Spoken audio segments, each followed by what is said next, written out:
उससे पहले हमारे साथ एसोसिएट एडिटर प्रदीप कुमार जी जुड़े हुए। प्रदीप जी, जनता के बीच आपका जाना आना बहुत ज्यादा रहता है, ग्राउंड पर हमेशा आप रहते हैं, जनता से रूबरू होते हैं और खास तौर पर जब चुनाव आते हैं तो निश्चित रूप से आपका अधिकांश समय जनता के बीच में व्यतीत होता है।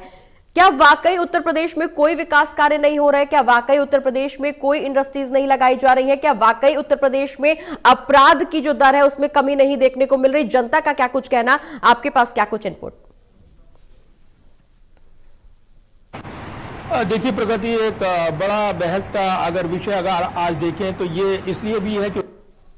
जो ट्रस्ट का जिक्र किया आज उत्तर प्रदेश के मुख्यमंत्री योगी आदित्यनाथ ने, उसी के पीछे जो है उनके निवेश की संभावनाएं हैं। क्योंकि आज अगर उत्तर प्रदेश में बदलाव की, अगर उत्तर प्रदेश में असीमित संभावनाओं की बात हो रही है, इंडस्ट्री की बात हो रही है, तो उसके पीछे योगी आदित्यनाथ का वो विश्वास है जो उन्होंने उत्तर प्रदेश में कानून व्यवस्था के मोर्चे पर किया है और इसको लेकर उन्होंने बड़े दावे किए हैं, इसको लेकर ट्रस्ट की बात की है। तो निवेश की संभावनाएं बात करें या अलग अलग जो खासतौर से इंडस्ट्री की बूस्ट देने के लिए जो योजनाएं लाई गई हैं उत्तर प्रदेश सरकार की ओर से, उनकी बात करें तो ये लगातार फोकस किया गया है हाल के दिनों में। क्योंकि राजनीतिक तौर पर उत्तर प्रदेश में जिसकी सरकार होती है, केंद्र की सरकार वहां पर बनती है और केंद्र की सरकार का रास्ता उत्तर प्रदेश से होकर गुजरता है, लेकिन कभी इंडस्ट्री का हब होते थे उत्तर प्रदेश के अलग अलग शहर, आज उन्हीं को फोकस किया जा रहा है। और चाहे वो अलग अलग इंडस्ट्री की बात हो, उद्योग की बात हो, उनको उभारने के लिए ये भरोसा दिलाते हुए जब योगी आदित्यनाथ ये कहते हैं ट्रस्ट पर फोकस करते हैं, तो कहीं ना कहीं कानून व्यवस्था पर फोकस करते हुए ये भरोसा दिलाने में कामयाब रही है कि लोगों का भरोसा बढ़े, उत्तर प्रदेश पे वो निवेश करें और इन्हीं निवेश की संभावनाओं को लगातार आगे बढ़ाते हुए उत्तर प्रदेश सरकार नजर आई है। तो ऐसा नहीं है कि उत्तर प्रदेश में जब से योगी आदित्यनाथ की सरकार आई है उन्होंने जमीन पर काम नहीं किया है या इसको लेकर कोई काम नहीं हुआ है। विरोधी सवाल उठाएंगे क्योंकि राजनीतिक पक्ष विपक्ष अपनी तरफ तर्क होते हैं, उनके तर्कस में अपने अपने तीर होते हैं, लेकिन अगर जमीन की ग्राउंड की बात करें तो निश्चित तौर पर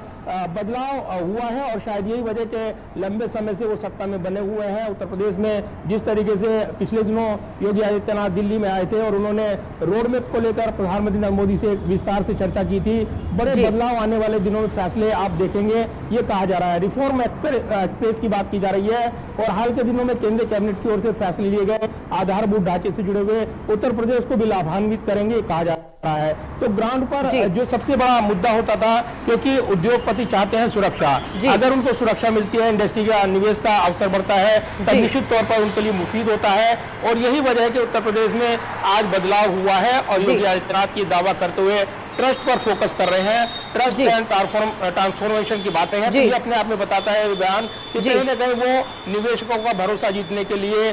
बड़े ऐलान करेंगे और हाल के दिनों में जो कदम उठाए गए हैं वो लगातार ब्यौरा देंगे। तो इसमें निश्चित तौर पर कोई संदेह नहीं कि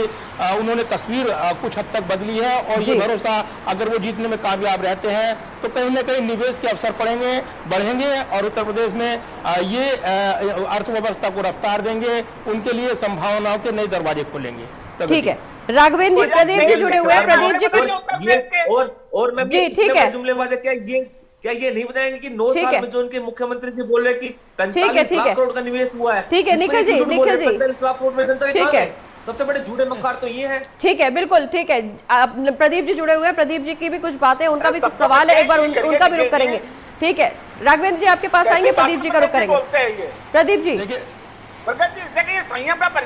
दोनों मेहमान हमारे इस वक्त क्राइम कानून की व्यवस्था को लेकर उलझ गए हैं, लेकिन अगर थोड़ा सा ब्यौरा दूं मैं इस पूरे बहस में, जो खासतौर से हमने पहले भी जिक्र किया है कि उत्तर प्रदेश में अगर आज बदलाव का जिक्र होता है या उत्तर प्रदेश के कानून व्यवस्था की बात होती है तो निश्चित तौर पर उसमें सबसे बड़ा योगदान योगी आदित्यनाथ का माना जाता है कि उनके आने के बाद उत्तर प्रदेश में क्राइम ग्राफ घटा है और इसका फायदा निवेश की संभावनाओं के तौर पर जब वो ट्रस्ट की बात करते हैं, ट्रांसफॉर्मेशन की बात करते हैं, परिवर्तन की बात करते हैं, तो उस पर फोकस करते हैं। एक छोटा सा आंकड़ा आपको दूंगा कि निवेश का आंकड़ा पिछले 8-9 वर्षों में 45 लाख करोड़ से अधिक के निवेश प्रस्ताव मिले हैं, ये दावा किया जाता है। इसके अलावा पॉलिसी का जाल बिछाया गया, ये कहा जाता है 34 से अधिक सेक्टर विशिष्ट नीतियां बनी हैं ताकि पॉलिसी पैरालाइसिस न हो, ये कहा गया। अगर इंफ्रास्ट्रक्चर की बात करें, आधारभूत ढांचे की बात करें तो कुल एक्सप्रेस वे का 55% हिस्सा अकेले यूपी में है। लेकिन यहाँ ये भी जोड़ना चाहूंगा कि तत्कालीन जो यहाँ पर समाजवादी पार्टी सरकार रही, जो अखिलेश यादव का फोकस रहा वो एक्सप्रेस वे पर रहा है, उसका फायदा मिला है। ठीक है, कोई भी सरकार हो जब वो कामकाज करती है तो आने वाले वक्त में जो भी सरकार आती है वो उसका फायदा उठाती है, इसमें कोई दो राय नहीं। तो निश्चित तौर पर ये जो सड़कों का जाल है और जो बिछाया गया समद्वीप चतुर्भुज योजना हो या फिर अन्य, उसका उत्तर प्रदेश को हमेशा लाभ मिला है और एक बड़ा प्रदेश है। और ऐसे में जब हमने देखा है आंकड़ा चुनाव आयोग से करीब 12.5 करोड़ मतदाताओं का ये प्रदेश है, तो नई संभावनाओं के साथ नए भविष्य के साथ उड़ान भरने के लिए तैयार है। निखिल जी जिक्र कर रहे हैं सपा सरकार में